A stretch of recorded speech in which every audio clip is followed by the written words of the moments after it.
Hey Facebook, change it up. Instead of Periscope today, do a Facebook Live. Let's see who all's on live today at lunch. Come on in, I want to share something with you.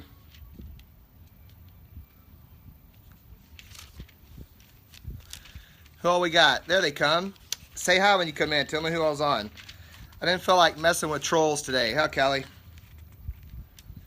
Didn't have the patience to mess with trolls today on this video, so I'm going to do Facebook Live. I got a couple things I wanted to go over with you guys and share with you that I think will really help you. Hey Kelly, hi Christina, hi Allison. I hope you guys, hi Jenny, I hope you guys are having a fantastic day. There's Jean, Kirby's on. What's up, Kirby? We're looking forward to seeing you at convention in a couple weeks. Hi Emily, Lisa, hey Peggy, Peggy's on here, Pierce, Carol. Oh, thank you guys so much. You know, today marks the 2-year anniversary of when we had Evans, our third baby. Ellie is 5, and so it was just after her. So Harper's 7, Ellie's 5, Evans would have been 2. Today marks the 2-year birthday for him and the 2-year anniversary of his passing. We had him. Hi, Melissa. Hey, Brandy and Jennifer. You know, we had Evans, and Evans had a genetic mutation called Potter syndrome, and so we got to hold him and keep him for a couple hours, and then we had to give him back. You know, and we had to, and we walked through this time period in this road of grief, and have ever since. But really, you know, obviously right after that, just walked into some serious grief that we had never actually, okay, so we had gone through grief in the past. We'd even gone through hard times, but nothing like that. You know what I mean? And so in walking through it, though, like the things that the Lord has shown us and taught us, and the things that He'd revealed to us and stuff has just been incredible. And when you walk through something that's really intense, you go through something that's really hard, or you go through something that's really trying for yourself or your family, one thing that happens very clearly is that Scripture becomes more real, okay? Verses like, you know, God draws near to the brokenhearted, or, you know, may you have His peace that surpasses all understanding. You know, things like that, and verses like that, that the first time you heard them, or the first 20 years or 30 years you heard them, they were cute, and you're like, oh, God draws near to the brokenhearted, and you may have quoted that one when you know, like broke up with your boyfriend or girlfriend in high school or something like that, that was just like, that you thought was like the most epic thing in your life. But until you've truly been brokenhearted, until you've truly walked it out, then the verse doesn't have the same effect. I mean, the verses still carry obvious value for everybody, but the verses just come alive, you know, unfortunately. And the verses mean something different when you're walking through it, and you're walking through that fire. You know what I mean? The stories mean something different, and different things. So the grief brings clarity. You know, that's one thing I said.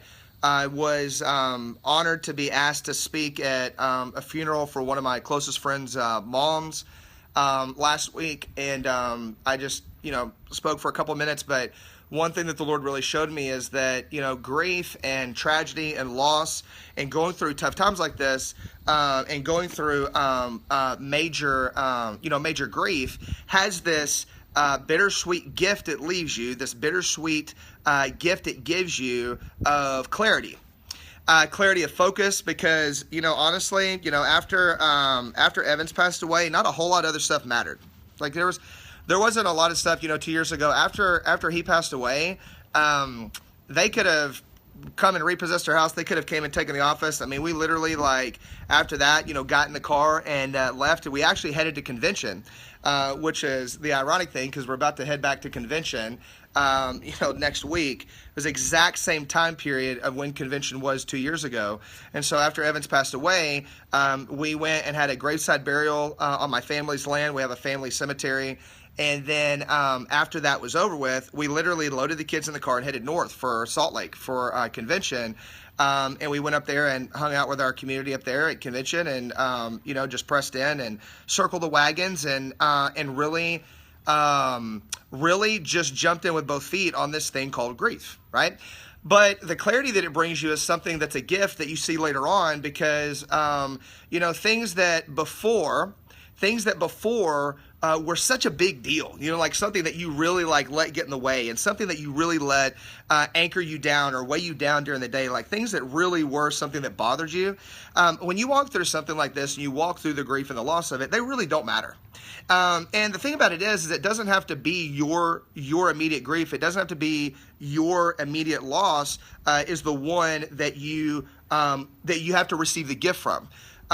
Because I know good and well some of our closest friends who walked through the tragedy with us, who were standing there in that hospital room when we had to say goodbye to him, who circled around us in the middle of this hospital room and prayed over us and prayed over our family. I know that those families and I know that those friends of ours got that same gift. However unfortunate it wasn't, however unwanted that gift was, they got the same gift in an instant of clarity. Like nothing else mattered. Like families were the only thing that mattered. Our friendships, the relationships, that next minute, like the next day, like it didn't matter.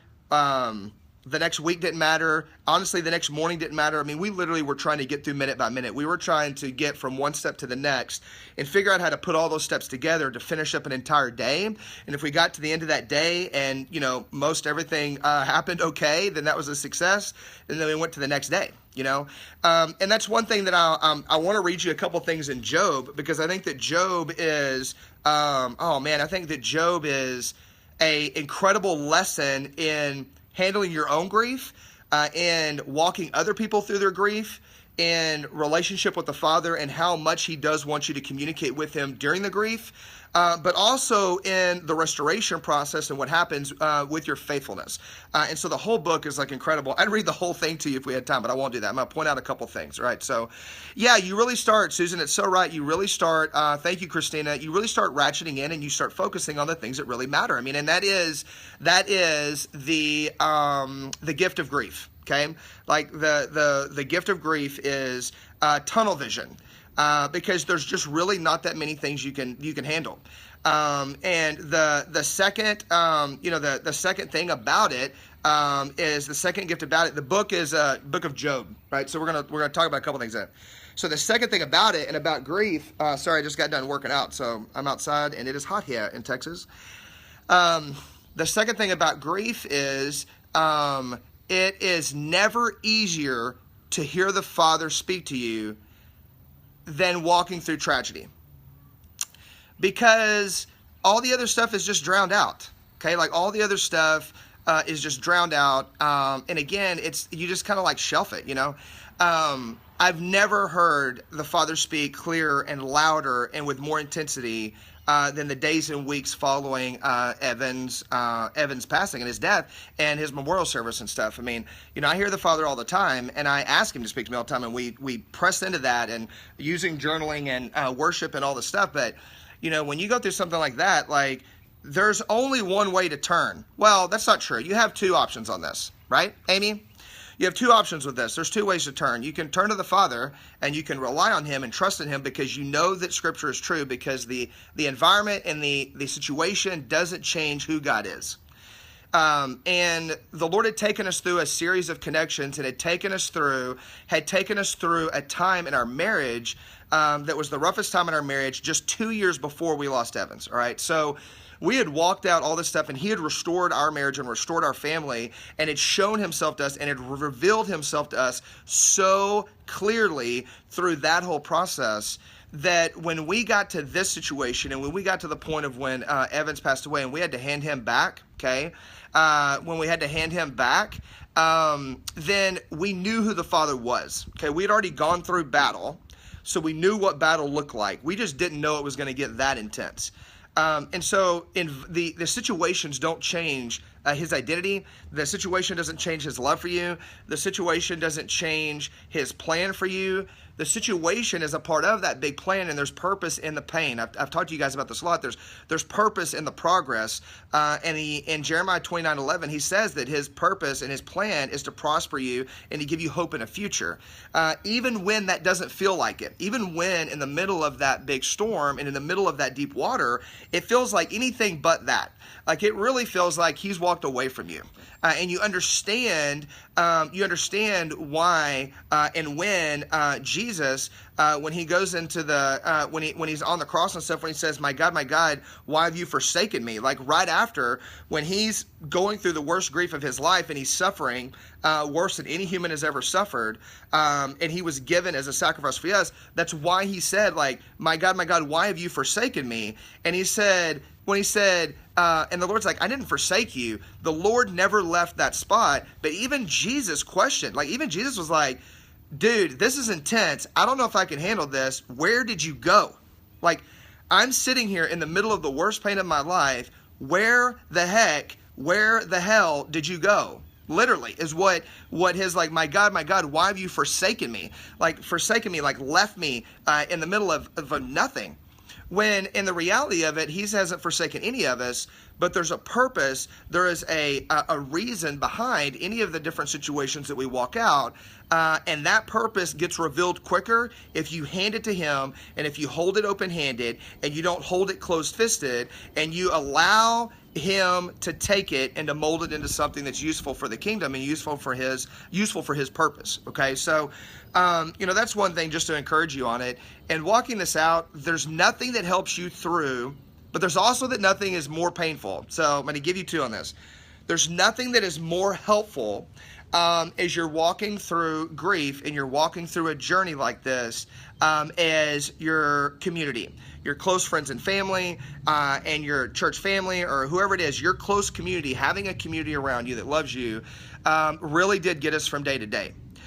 It's also sometimes the hardest, and it's sometimes the most painful thing that you walk through, just because of things that people say, because they really don't know what to say a lot of time. I mean, like, honestly, like, we had some of the worst comments that we had ever heard in our lives were at Evan's memorial service, right? And like, there's a couple of older people that had come to the service, and they said some stuff that was seriously, like, so painful and, like, so hurtful that you just wanted to punch them in the face. But you don't, because you have to give them grace, right? You have to give them grace in the fact that they don't know what you're walking through. They're not walking through that. Even if they've gone through loss, every person's loss is individual. Like, if you've lost kids in this video, and you've watched on the replay, or you're watching this and you've lost children, or you've lost loved ones, or you've lost parents, and you've lost siblings, like, I know what pain feels like, but I don't know what your pain feels like, because I know what our pain feels like, but your pain is your pain. And your process is your process, and it really is yours and the Father's to figure out and walk through. So you really, truly, 100% cannot compare your journey and your pain to my pain and our pain, or to someone else's pain. Even, you cannot even compare the same pain between like mine and Cindy's pain, and the way that we walk it out. The way we feel, the epicness and the amount of the pain is the same. The size of the pain is the same. The reason for the pain is the same. The way that pain hits and the way that we process is different. And so you can't compare it, and you can't walk it out looking over your shoulder and seeing what they're doing. And that's a hard thing, because pain is such an individual experience. And it's an individual experience to be able to give you the opportunity to drive you back to the Father, to give you the opportunity to drive you back to a Savior who's the only one who can hold you in that pain, who's the only one who can take that brokenness and can take those shattered pieces of glass and can take that shattered remnants of what you thought was going to be a beautiful picture, and then he'd take them and knit them back together and weave all of these broken pieces together to make a stained glass masterpiece. He's the only one that can do that. Okay, but it is all up to you connecting in with him, right? It's all up to you connecting with the Father and plugging into him and allowing him to take that and allowing him to use that and allowing him to morph that pain and morph your experience and your process into something that is beautiful for him and beautiful for the kingdom and beautiful for those around you. Now, with that being said, and saying that part, that doesn't mean that your pain and your grief and your process should be fake and should be holy and religious and churchy. Our pain's been ugly. Our journey has been ugly. It's been rough. Today's been rough. Like, it hasn't been all peaches and cream and pink bows and balloons. That's not it. That's not reality. And Job, it even shows the fact that, like, the Lord is okay with you being upset. Like, the Lord is okay with you having normal human emotions. Like, the Lord is okay. The Father is okay because he put the emotions in you. And even more than that, he's more than okay with it He wants you to tell him what's going on. He wants you to give him that pain. He wants you to hand him that purpose or that process. He wants you to bring your broken, bleeding heart and lay it at his feet so that he can take it and knit it back together. Scars don't go away. That spot where it was stitched together is still there, but he'll repair it. And in Job, in the chapter of Job, the book of Job, he goes through, and Job is a good example of the Father giving us room to vent, giving us room to tell him what's on our heart. Okay, now there's ways to do it. And I think that Job is actually, I need to go back through and look at it and do a little bit more digging, but as I'm reading through it today, I think that Job probably has one of the longest recorded conversations with a human and the Father of anywhere in Scripture. Because like the Lord, when he gets lit up about the fact of Job complaining, because if you haven't read the book of Job, like if you haven't read, that's right, Darren, grace doesn't mean that we have to pretend. That's right. You have to pretend nothing's wrong. But, and I'll get back to Job, but culture wants you to do that. Like, and I understand, like, and this is not to like throw anything on any of you guys, any of my people or anything like that, but it's really hard to watch other people go through grief. And you got to know that grief is so individual that it goes all over the place. That whole 7 stages of grief nonsense, that is complete BS. There's nothing about that is accurate because grief is all over the place. It's never trackable. It's never plannable. It's never the same. It's never the same for anybody. And it doesn't look pretty all the time, and that is okay. But you know what? Culturally, it's not acceptable to grieve past a month or two. You know, like, what you'll find is if you walk through grief, people, what I always said is people are always ready to grab a bucket when your house is on fire. They're always ready to grab a bucket when your house is up in flames. People are very good in tragedy in the moment. They're not good long term. You know, like most people, there's a few that will always stick with you past that. But most people, once you get past the 2 or 3 month mark, you know, their life goes on, which is true. Your life stays the same, though. And that's a really hard point to be in. It's a really hard place when you're still broken in the inside and you're still raw and you're still triggering, right, Jason? You're still going through stuff. You're still seeing stuff. You're still not sleeping at night. You're still binge eating. You're still beating yourself up. You're still all the things. And their life goes back to the same. Their Facebook feed goes back to the same. Love you too, buddy. Like their stuff goes back. And you have to remember to give them grace because their experience is not your experience. They don't know what you're walking through. So there's 2 things about that. One, you got to tell them. You got to ask for that help. You know, one thing that I'm thankful of that the Father has built into me is a big dose of transparency. You know, there's guys on this post right now that are some of my best of friends in the world that I talk to on a daily basis, and they know my heart. They know, and I tell them everything that's going on. And I'm like, look, this is where I'm at, and I need you guys to lift me up because today I want to break a window. Today I want to smack somebody in the face, or today, whatever it is, you know what I mean? And having those people that you can go to and you can be real with, and you can say, look, today sucks. Like today is not good. And I know you don't understand that. I don't need you to say anything. I don't need you necessarily to bring me anything. I don't need you to buy my kids anything. You know, I don't need you to necessarily do anything. I need you to hear it. And I need you to pray for me. And I need to know that there's someone that hears it and that there's someone that's going to walk it out with me and that's hearing it. That's it. I mean, it really is. So when you're asking, I have people ask me and they'll text me a lot. They'll text me and they say, you know, so-and-so lost this person, or we have a friend that lost a baby, or that lost a friend, or we know someone that lost a parent, or that lost both parents, or whatever it is. And they say, would this be appropriate, or should I say this or do this or whatever? It is never inappropriate to reach out and tell someone you're thinking about them and that you're praying for them. That is always appropriate. It's always appropriate to be like, hey man, I love you. Hey girl, I love you. And we're here. You just say the word. It's always appropriate to leave a meal on the front doorstep. It's not always appropriate to come into the house and hang out for hours when you want to bring them a meal. You know what I'm saying? Like it's not always appropriate. There's other things, but it is always appropriate to say, look, I'm here for you. I hear you. I see you. I feel you. No matter what you need, you call me day or night and I'm there. Those texts and comments for the last 2 years have carried us through lots of dark nights, have carried us through when there were times where we're like, I don't really know that we want to get up the next morning. Like, I don't really even know that we want to keep the office, or like, I don't even really know what we want to do with the next step. So, sorry, talking about the transparency, but Those texts are the ones that when you're walking through fire and it gets so hot that you want to get out of it, you go, no, there's people that are walking it out. There's people that are helping us through this, and there's people lifting you up. There's a reason why Aaron lifted Moses' arms in the middle of the battle. Because in the middle of the battle, you're going to get tired. It's just the way it is. So don't be a lone ranger. You got to let people in. Like, you don't have to let them necessarily in your bedroom type thing, as far as like that far into your home, but you got to let them in to help you. Otherwise, it just gets too dark. Like, there's no point to it. So there's something at the end of Job. Like, Job complains a lot to the Father.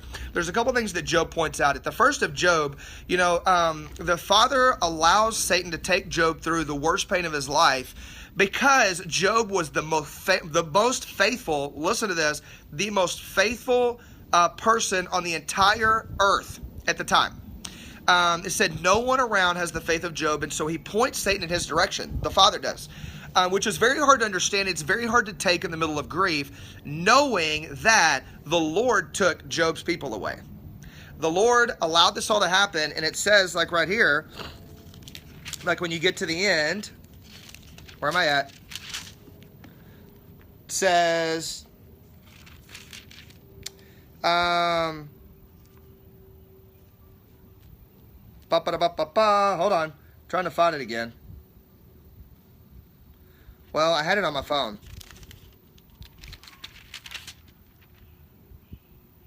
Okay, here it is. This is chapter 42, verse 9. And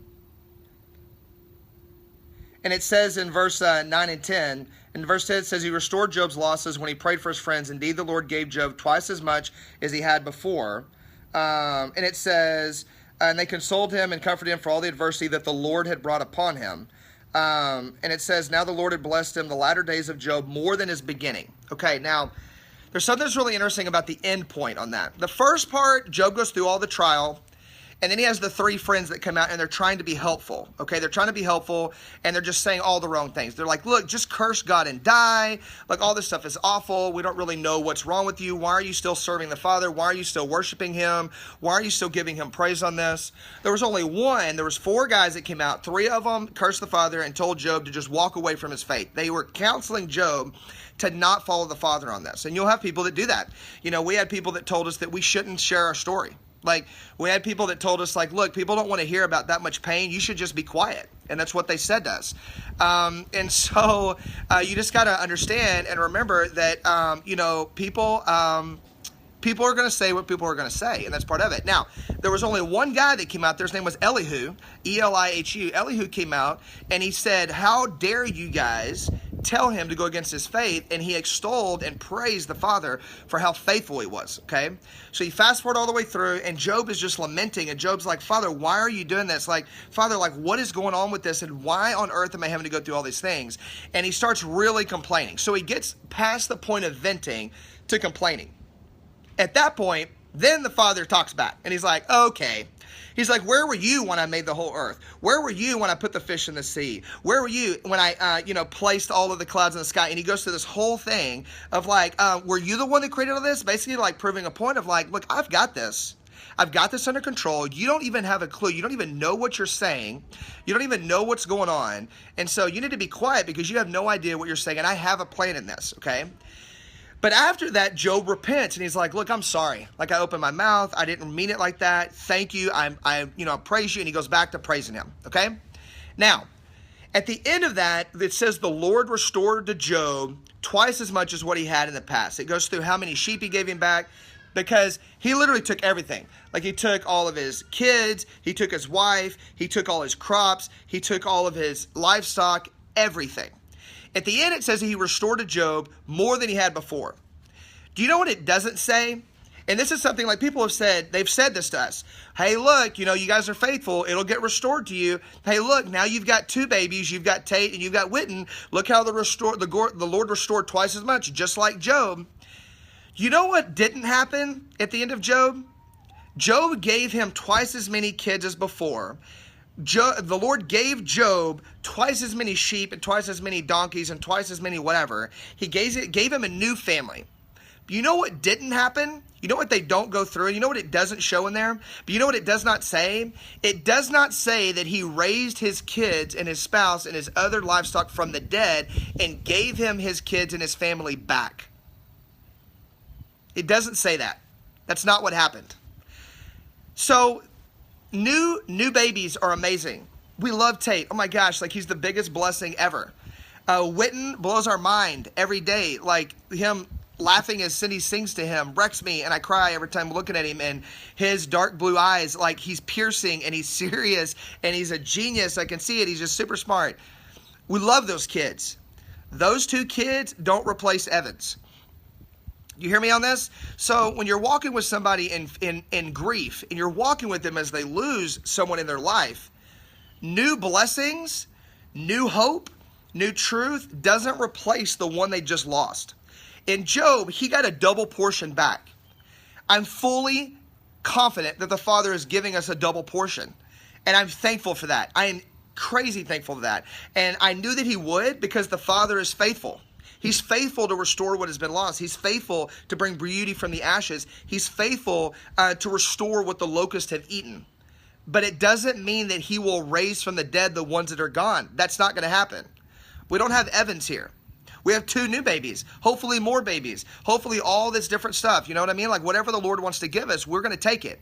And whatever the Lord wants to take away, as much as that's painful, we're going to hold it like this. And if he's going to take it, we know there's a purpose, and we're going to hold everything just like this. Not like this, because if he's going to take it, he's either going to break your fingers to get it out, or he can take it, and every time he takes something, he's going to put more into your hands to bless you with it. Now, remember, at the end of Job, he does not restore in the sense of giving him his other family back. That didn't happen. It never says, and at the end of days, Job was long in days, which is what it says, and sat looking at all of the kids that the Lord brought back from the dead. That's not what happened. He had still lost all of those. He grieved until the day he died. There is a little shaped, Evan-shaped hole in my heart that will never be filled until that side of heaven, because it can only be filled with Evans. Do you understand? But it doesn't mean that there's not joy in the present. You know, I know that, the Hula guys and Danny Johnson had both posted stuff today, which was interesting to me about, don't let your past struggles ruin today's joy. And it's really true. Like, you can't it's going to define you, but it can't defeat you, okay? It's going to create new meaning and purpose in you in your life, but it can't wreck you. You can't let it do that. And so you have to stand up under it, but you can't let it derail the path that the Father has you on. But it doesn't mean that scar doesn't still stay there and that feeling doesn't still stay, okay? And so we walk in it, and when you're walking with somebody in grief and you're walking with somebody in their journey, let them walk in it. Like, the best of our friends let us walk in that grief. They let us talk about him. They let us cry. Like, if we walk in and we're having a bad day and we're crying, they don't try to make us stop crying.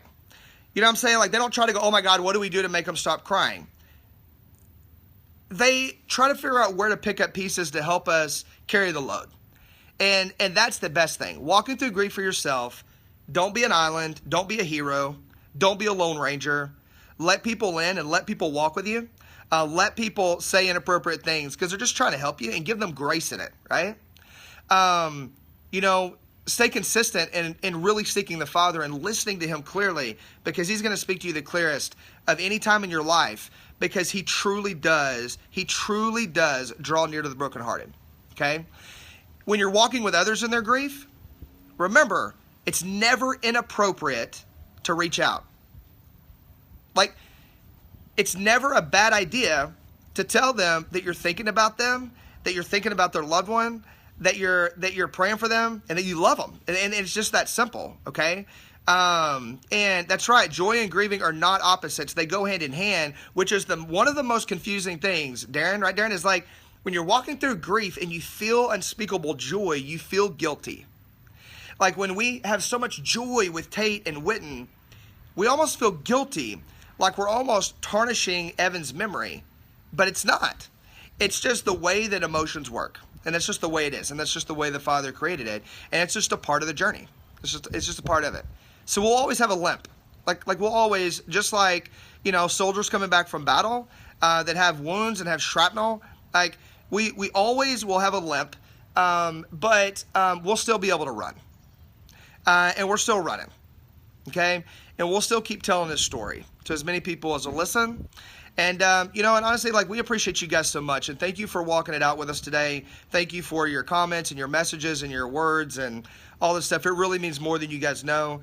We're walking it out, and today's a rough day, but God is good. And my kids are amazing, and my wife is a superhero all-star. You know what? Tomorrow will be another chapter in our book of our story, and we'll keep telling it as long as we get handed the mic. Okay? So praying for you guys, praying for all of you that are walking out grief. Just know that your grief is your grief, and you are okay, and I give you full permission to walk that out however it needs to be walked out for you. I give you full permission to break down. I give you full permission to not be 100%, not be okay, because not being okay is completely okay. Okay? Love you guys a ton. Have a great day. We'll talk to you soon. Bless you.